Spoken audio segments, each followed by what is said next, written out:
What is up? Thanks for clicking on this video. We are going to talk about the Minnesota Twins 40-man roster and some of the big decisions that they have upcoming this offseason, because that is a big consideration of any team during the offseason, trying to build a team, trying to add players, trying to trade for guys. You only have so many spots on your 40-man roster, 40, and the 60-day injured list is gone. That is not a thing in the offseason. So as you see here, right now the Twins have 19 pitchers and 15 hitters who are on their 40-man roster, and then 8 free agents who are, I think, still currently listed, maybe since the World Series ended. Congrats to the Rangers, by the way, and Mitch Garver, our boy. Maybe they're not on there now, but as of yesterday, they were still listed on the Twins 40-man roster. Will some of those guys be back? There's certainly some guys I hope are back. Sonny Gray, chief among them, but we'll see. We'll probably talk more about him specifically. Certainly expecting him to get a qualifying offer, and so he'll be a discussion of a topic of discussion going forward. But he's not the only one. There's certainly some other names in there that could be beneficial.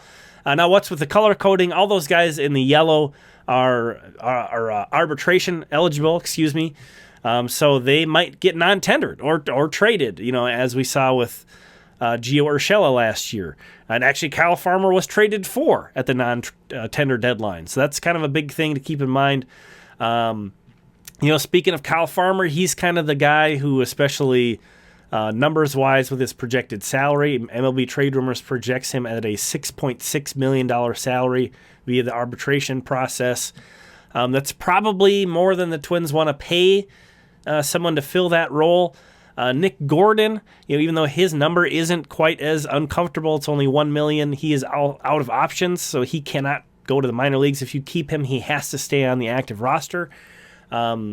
Maybe kind of made redundant by Willie Castro at this point, I'm not sure. Both of those names, though, Farmer and Gordon, huge clubhouse guys, big-time personalities that make up the fabric of this team, so it's going to be tricky. Now, some of the names on the pitching side, who aren't, it's not arbitration or salary-wise. These are guys still making the minimum, but, I don't know that a lot of these guys are super secure in their roles. Ronnie Henriquez kind of stands out. Cole Stans kind of stands out. Josh Winder stands out a little bit. These are guys that have kind of been on the 40-man roster for a little bit. They haven't really proved themselves. On the flip side, pitching is so difficult. And, if you're not adding pitching if you're not taking those guys off to upgrade over them, specifically in pitching, I think that's a mistake, basically. So if you're removing some of those guys, you'd better be getting better pieces there. So it's going to be interesting to see how it goes. But just kind of getting a lay of the land. So that was the yellow. The guys in green, Polanco and Kepler, I have them highlighted because they have team options, but right before I recorded this, Dan Hayes of The Athletic has reported that the Twins are picking up both options as expected, as Dan notes, because they're very reasonable in terms of baseball money. Polanco at $10.5 million, Kepler at $10 million. I'm not sure if you can really lock them into being on the Twins roster in 2024, since I think both of them will be involved in some trade discussions, but that's one kind of check mark off the off-season list that we can put.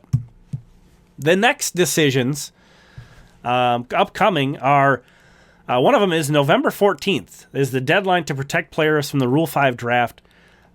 Here are some of the biggest prospects the Twins have eligible for the Rule 5 draft, and the guys I think that are a lock to be added. Those guys are Emmanuel Rodriguez, Austin Martin, and Junior Severino. Emmanuel Rodriguez, a top 100 prospect. Austin Martin, formerly a top 100 prospect.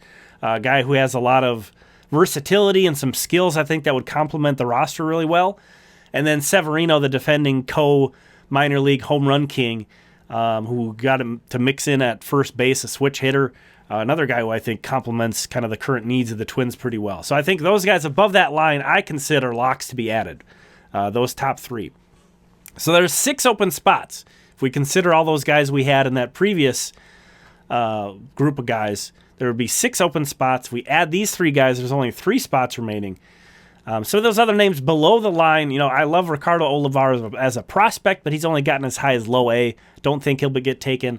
Jose Salas, coming off a pretty bad performance. Don't think he'll get taken. Deshaun Kersey Jr., he might. He had a good year and he's in AAA. a center fielder, so a lot of a good bench guy. You could kind of hide him on your bench. So he might get taken. I don't know, but I'm not sure the Twins are going to be too desperate to add him. We'll see. Aleric Solare has only made it as high as AA and hasn't really lit the world on fire.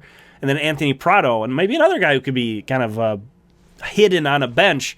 But I'm not sure that the Twins are going to be motivated to protect him. I should add, sometimes there's like an arm who is not really had a lot of prospect hype, but the team really kind of behind the scenes is really excited about or knows there's value on. Casey Legumina from last year. If you don't remember that name, that was a name they added to the 40-man roster, and then he was traded for Kyle Farmer. So maybe there was a pitching name in here I'm not considering, but those are kind of the three slam dunks to me are Emmanuel Rodriguez, Austin Martin, and Junior Severino. And again, that deadline is on November 14th. The non-tender deadline, which we were kind of referring to in terms of Farmer and Gordon and others, that is on November 17th. So a lot of this, we're pretty used to in the Falvey era, things taking time to progress in terms of free agency, in terms of trades. A lot of their biggest moves happen really late in the offseason. But early on here, there's a ton of these deadlines that kind of force decisions to be made. And these won't be the biggest moves all offseason the Twins make, but these are pretty big, foundation-setting moves. So we'll see what happens. The other note I have is on Jair Camargo. Jair Camargo is a minor league free agent. Once again, he was actually a minor league free agent last offseason. So the Twins either have to try to add him to the 40-man roster to keep him around or re-sign him as a minor league free agent, which, if you look at the things through the lens of Jair Camargo, like, hey, I'm glad you guys traded for me. He was involved in the Kenta Maeda trade way back when. That's how the Twins got him. So they clearly liked him. But, you've had me for a while, and you're not giving me an opportunity at the big league level. I feel like I had a great year at AAA. I'm knocking on the door. Maybe there's a better opportunity somewhere else. So I couldn't blame him if he does become a minor league free agent, if he prioritizes leaving. We'll see. But the Twins did manage to re-sign. He was a minor league free agent. Last offseason, the Twins re-signed him, came back, had a great year with St. Paul. Is awesome. I love him. If you watch the system recaps, this guy's one of my favorite players in the system. I also just think he's a really, from what I've heard about him, he's also like a big clubhouse guy. He's a really good influence. He kind of is a bridge between the pitching staff and the lineup and kind of gets everybody involved in lots of fun.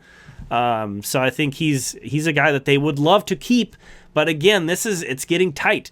We have 6 open spots. You add those 3 guys, you're down to 3. You're going to be adding some guys in free agency, maybe trading for guys. So it's getting tight. I'm not sure that Jair is a lock. I would love to say that he is because he's one of my favorites once again, but I think that's going to be a tough call. The Twins already have Ryan Jeffers and Christian Vasquez on the active roster.